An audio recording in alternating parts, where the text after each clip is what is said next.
मथुरा में मंदिर को मस्जिद मुक्त देखने का ख्वाब अब का नहीं बल्कि लगभग 600 वर्ष पुराना है। द्वापर युग में जिस जगह पर भगवान श्री कृष्ण का जन्म हुआ, उसी स्थान पर 16वीं सदी में ओरछा के राजा वीर सिंह बुंदेला ने जन्मभूमि मंदिर निर्माण कराया।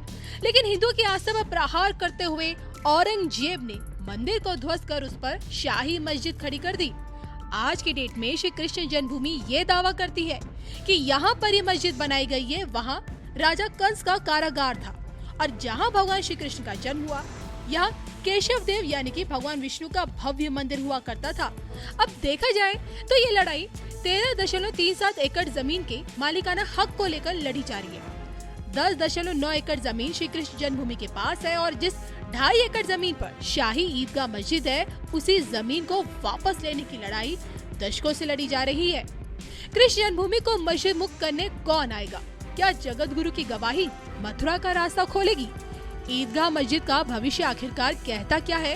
होली से ठीक पहले स्वामी रामभद्राचार्य ने मथुरा की कौन सी तस्वीर दिखा दी है? देखिए इस पर हमारी एक खास रिपोर्ट।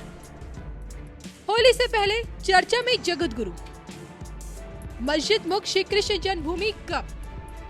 रंगों के उत्सव में विस्फोटक भविष्यवाणी। देखिए सिर्फ धर्म ज्ञान पर।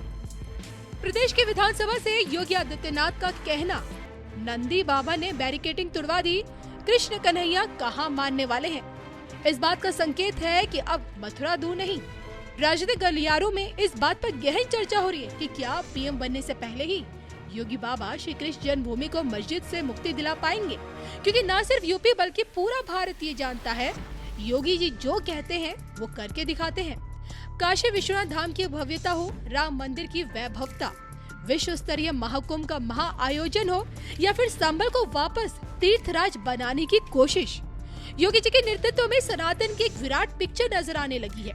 और अब जब दुनिया की निगाहें मथुरा की तरफ हैं, तो होली से ठीक पहले जगत गुरु ने मथुरा को लेकर भी कितनी बड़ी सांकेतिक अंतिम भविष्यवाणी कर डाली है। वृंदावन पधारे तुलसी पीठाधीश्वर जगत गुरु स्वामी रामभद्राचार्य ने इशारों ही इशारों में ईदगाह का भविष्य दिखा दिया है। आने वाले समय में श्री कृष्ण जन्मभूमि किस प्रकार से मस्जिद मुक्त हो पाएगी, इसी को लेकर जगत गुरु के नेतृत्व में बरसाना के संत पंडित बाबा, आश्रपात के संत अनंत वीरदास और श्री कृष्ण जन्मभूमि मुक्ति न्यास के अध्यक्ष महेंद्र प्रताप सिंह के बीच गहन चर्चा हुई। इस चर्चा में जगत गुरु ने श्री कृष्ण के मूल जन्म स्थान गर्भगृह को मुक्त कराकर वहां पर भव्य मंदिर निर्माण कराने की बात कही। दुनिया को अपनी प्रतिज्ञा याद दिलाई, जिसमें उन्होंने कहा था कि शाही ईदगाह मस्जिद को हटाकर मूल गर्भगृह पर भगवान श्री कृष्ण का मंदिर नहीं बनेगा, तब तक वो बिहारी जी के दर्शन नहीं करेंगे। और तो और अयोध्या के तर्ज पर कृष्ण जन्मभूमि मामले में भी गवाही देने वो अदालत की चौखट पर जरूर पहुंचेंगे। गौर करने वाली बात यह है कि जगत गुरु का बार बार कृष्ण जन्मभूमि को मस्जिद मुक्त कराने की बात कहना इस बात का संकेत है कि अब मथुरा का नंबर है। वर्षों के संघर्ष पर अब विराम लगने वाला है। तभी तो न सिर्फ भारत बल्कि विदेशों में भी मस्जिद मुक्त जन्मभूमि के लिए हस्ताक्षर अभियान चलाया जा रहा है। विवादित मंदिर मस्जिद को लेकर दावा यही किया जा रहा है कि नव संवत्सर 2082 के राजा और मंत्री सूर्य होने के चलते भूमिगत मंदिरों का उत्थान होगा। लेकिन क्या ऐसा होना है? आप क्या सोचते हैं? बताइएगा जरूर। आदरणीय प्रधानमंत्री जी के नेतृत्व मार्गदर्शन में काशी की कायाकल्प हुई है। अयोध्या में प्रभु रामलला के 500 वर्षों के बाद विराजमान होने के अवसर पर अयोध्या को त्रेता युग की तरह फिर से सुंदरतम नगरियों में से एक बनाने का काम किया है। और अब जब महाकुंभ प्रयागराज के कार्यक्रम को सकुशल संपन्न करने के बाद अब हमें फुर्सत मिली है। यद्यपि यहां कार्य पहले प्रारंभ हो गए थे, लेकिन इस बार हमने बजट में विशेष प्रावधान कर दिया है।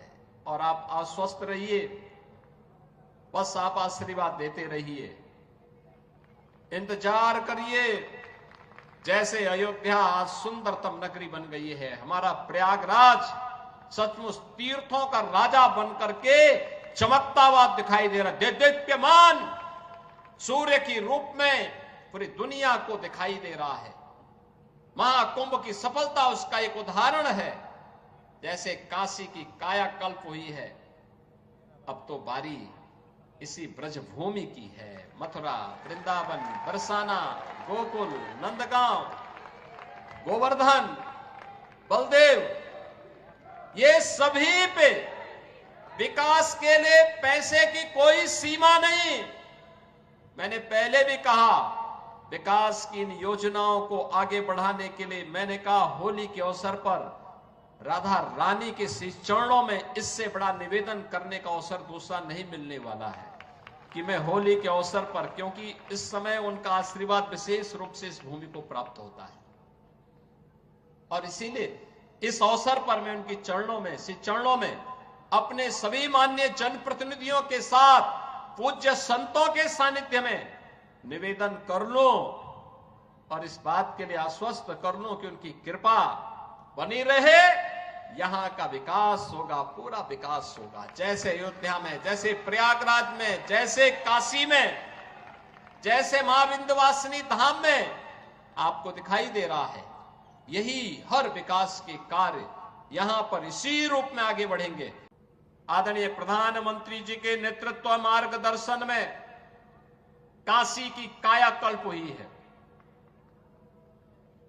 अयोध्या में प्रभु रामलला के 500 वर्षों के बाद विराजमान होने के अवसर पर अयोध्या को त्रेता युग की तरह फिर से सुंदरतम नगरियों में से एक बनाने का काम किया है।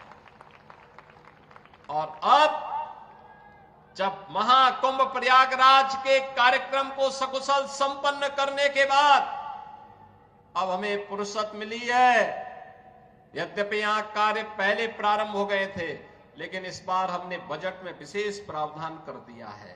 और आप आश्वस्त रहिए, बस आप आशीर्वाद देते रहिए, इंतजार करिए। जैसे अयोध्या आज सुंदरतम नगरी बन गई है, हमारा प्रयागराज सचमुच तीर्थों का राजा बनकर के चमकता हुआ दिखाई दे रहा है। दीप्यमान सूर्य की रूप में पूरी दुनिया को दिखाई दे रहा है। महाकुंभ की सफलता उसका एक उदाहरण है। जैसे काशी की कायाकल्प हुई है, अब तो बारी इसी ब्रजभूमि की है। मथुरा, वृंदावन, बरसाना, गोकुल, नंदगांव, गोवर्धन, बलदेव, ये सभी पे विकास के लिए पैसे की कोई सीमा नहीं।